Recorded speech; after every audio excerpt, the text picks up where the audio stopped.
Pension मांग रहे, वो सांसद विधायक फुकट में 4-4 पेंशनें ले रहे हैं। बेशर्म लोग हैं, बेशर्म लोग हैं। कोई अगर सब्जी बेचने वाला भी विधायक बनता है तो 40 करोड़ की 20,000 करोड़ की संपत्ति है उनके पास, फिर भी मैंने ऐसा माई का पूत नहीं देखा कि जो बोलता है मुझे पेंशन की जरूरत नहीं है। बराबर है कि झूठ है? बराबर है क्या? फिर भी उनको पेंशन चाहिए, 1 नहीं, 2 नहीं, 3 नहीं, 4-4 चाहिए। इतने बेशर्म लोग हमारे राजनेता बन के बैठे हैं, मैं उनका धिक्कार करता हूं। जिसका पैसा है उसको दबाया और खुद आपस में बांट रहे हैं, ऐश कर रहे हैं। ये गलत बात है, ये बदलना चाहिए। जिसका पैसा है, जिसका हक है, उसको मिलना चाहिए। उसके लिए लड़ाई है। ये लड़ाई केवल पैसों की लड़ाई नहीं है। मैं आपको बताता हूं, हम जब सब्जी मंडी में जाते हैं बहन जी, तो सब्जी मंडी में 10 रुपए की सब्जी जब खरीदते हैं तो उसने अगर डंडी मार के 2 रुपए की कम दी तो हम गुस्सा होते हैं। बराबर की नहीं?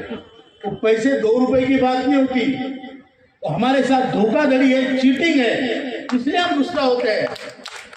यहाँ पूरी हमारे जिंदगी के साथ खिलवाड़ हुआ, पूरी जिंदगी के साथ खिलवाड़ हुआ है। और ऐसा खिलवाड़ हुआ है कि हमें चूस के और उसके बाद में पूरा सूखा बना के, कचरा बना के 60 साल की उम्र में हमें ऐसे छोड़ा है कि ना घर में इज्जत, ना गली मोहल्ले में इज्जत। हमारे स्वाभिमान की बात है, हमारे आइडेंटिटी की बात है, हमारे अस्तित्व की बात है, हमारे वजूद की बात है। आज हमारी आइडेंटिटी क्या है? मैं किसी का दादा हूं, किसी का नाना हूं, बराबर है ना? लेकिन जब कोई नाती या पोती मेरे पास दौड़ के आएगी तो मेरे जेब में उसकी फ्रॉक के लिए 500 रुपया है? नहीं है।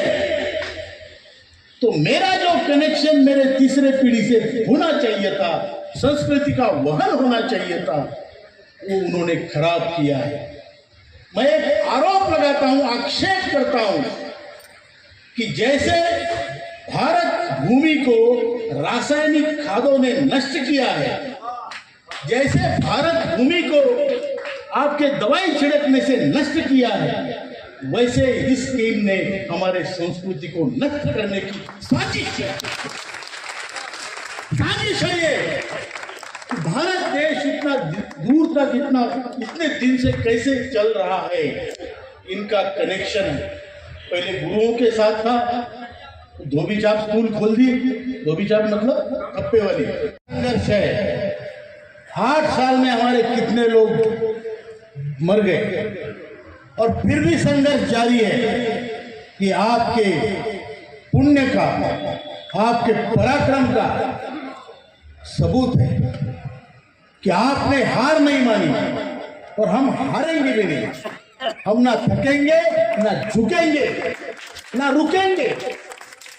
जैसे ओम शंकर तिवारी जी ने कहा था, कि नासिर साहब ने कहा कि हमें हारने की चॉइस नहीं है, हमें या तो जीतना है या मरना है, हारना नहीं है। आपकी लड़ाई छोटी मोटी लड़ाई नहीं है। आप आज पूरे देश से जो अलग जगह है और पूरे देश से जो लड़ाई संघर्ष चल रहा है, वो एक बड़ी क्रूर सिस्टम के साथ है। ऐसी क्रूर सिस्टम कि जहां किसी का कुछ भी हो जाए, एक फाइल एक टेबल से दूसरे टेबल तक इतने ही दूरी में पहुंचने में सालों लगते हैं। ऐसी बकवास सिस्टम, उस सिस्टम को सुधारने का ठेका आपने हमने लिया है। मामूली बात नहीं है, व्यवस्था परिवर्तन की बात है। व्यवस्था परिवर्तन की बात है जो आप हम मिलके करेंगे और हमारा कर्तव्य भी है, अधिकार भी है, क्योंकि हम बुजुर्ग हैं, इस देश के ज्येष्ठ नागरिक है और एक दृष्टि से कहूं तो इस देश के बाप है। हमको हमारा देश बदलना, उसकी दिशा बदलाना हमारा कर्तव्य है। अगर वो गलत दिशा पे जा रहा है तो उसको सही दिशा पे लाने का काम आपका है।